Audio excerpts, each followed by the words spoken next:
Hello guys! Hello Libra! Welcome dito sa aking channel. Palaran 888 Libra. Alamin natin kung anong messages, vibration, gabay energy para sa lahat. This is general reading. Libra, first card natin is number 19, number 10. A lone tower stands confident and secure. Ground your strength in all that is pure. Okay. So, sinasabi ng, this one is tower moment, but yung tower na to ay nagsasabi na completion. This is transformation. So, yung mga problema, yung mga pinagdaanan mo or pinagdadaanan mo sa buhay, manatili ka lang na confident and secure. Lahat ng yan ay mapagtatagumpayan mo. And this one is endings and new beginnings. Kumbaga, recovery, freedom, endings, transformation. Diba, may kailangan matapos or kailangan tapusin para makapagsimula. Okay, Libra. Changes, alchemy. So, kung ano man ito, Libra na magbabago, just accept it.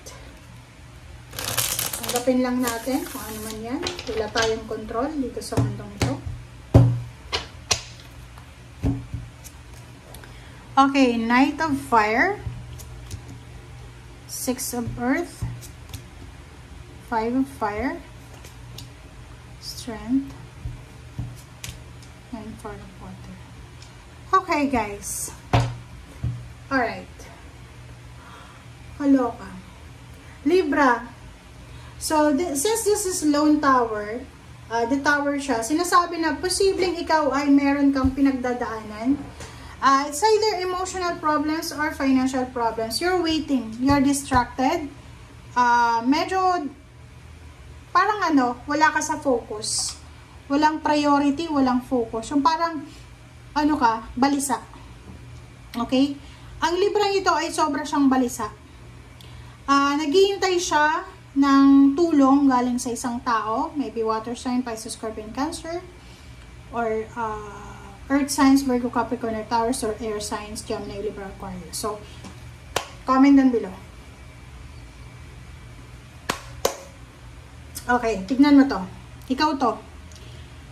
Sinasabi ng bara dito na distracted ka, balisa ka, wala kang focus, kumbaga, pag naglalakad ka, hindi mo alam kung anong iniisip mo, yung parang ganon. And kinakausap ka, pero hindi ka makapag-respond, kasi iba yung nasa isip mo. Hindi ka rin masaya. And sinasabi ng bara sa'yo dito na kailangan mong maging malakas, kailangan mong maging strong, kailangan mong maging courageous, kailangan mo ng tulong. Okay? Meron dito na maybe fire sign Leo, Aries, Sagittarius, or maybe water sign Pisces, Scorpion, Cancer, na pwedeng makatulong sa'yo. Pero pwedeng kaaway mo sila, or maybe wala kang communication sa kanila. So, yung Six of Earth dito is yun yung imposible sa ngayon. Parang ganon. Sinasabi ng bada sa'yo dito na mag-iingat ka, Libra, kasi di ba pag wala ka sa wisyo, di ba, yung parang balisa, distracted ka, mainitin yung ulo niyan eh. Maybe hindi ka nakakatulog sa gabi or hindi ka masyadong kumakain, parang gano'n. So, yung problema ka sa pera, yun yung pwedeng rason kung bakit mainitin yung ulo mo. And mag-iingat ka kasi pwede kang makakahanap ng kaaway, kadiskusyon. Mainit yung ulo mo, lalo na yung babaeng Libra na maybe may mga hormonal imbalances, mayroong mga menopausal na sila, or yung lalaki naman na medyo may edad na. Sinasabi ng bara sa'yo dito na mag-iingat kayo kasi pwedeng makatagpo kayo ng kaaway. Okay? Yung iba naman na Libra dito, kinakailangan nyo daw na maging, maging masipag ka daw. Hindi ko alam kung bakit kinakailangan mong maging masipag. Pero, nakikita ko sa'yo dito, may mga tao naman sa paligid mo na pwede mong hinga ng tulong. Pero parang nag-hesitate ka na humingi ng tulong. Double confirmation ng tower. So, dalawa yung tower mo dito. So, sinasabi ng bara sa'yo dito na posible na yung problema mo talaga is pera. Nakikita ko sa'yo dito na Hermit and Temptation, the Devil, Capricorn energy. Sinasabi ng bara sa'yo dito na kailangan mong hanapin yung liwanag eh. But the problem is, napapaligiran ka ng temptation. Ang mga taong kasama mo sa bahay or mga kausap mo palagi, war freak sila eh. Diba?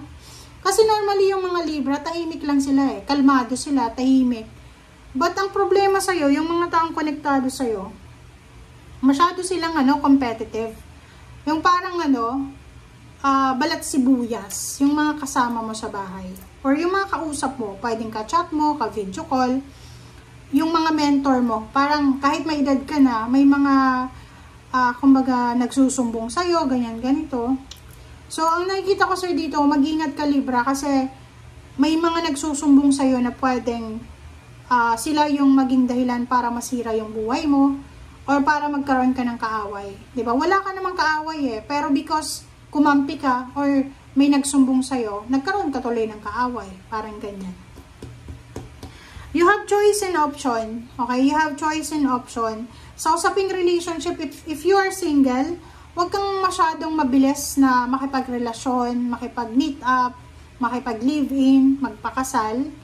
And sa usaping relationship din sa mag-asawa, sinasabi ng baraha dito na because of, kumbaga, mga triggers na yan, problema sa pera, problema sa anak or sa pamilya, pwedeng may mag-asawa dito na panay away. Away sila ng away gabi at araw.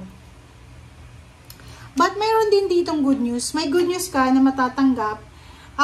Posibleng isa sa mga anak mo ay may good news na ibibigay sa'yo, lalo na kung may anak kang Sagittarius. Or maybe may anak kang Scorpio, or manugang, or pinsan. So mayroong mga good news na posibleng darating sa'yo, na pwedeng, kumbaga, maibsan yung mga sama ng loob na nararamdaman mo, yung hirap. So, nakikita ko na aapaw yung cups mo because of relationship or because of your family na talagang hindi sila pasaway. Kita ko sir dito, pwedeng maging masaya ka because may malalaman kang buntes ng anak, may birthday celebration, wedding anniversaries, may awards, rewards, may anak ka na hire na, nakapasok na sa trabaho, manugang na papunta na ng ibang bansa. So, maraming problema ka na pinagdadaanan. Dalawa yung tower mo eh. Dalawa yung problema mo. Pero, meron ka din na rason para mag-celebrate. Okay? Thank you guys for watching. Bye!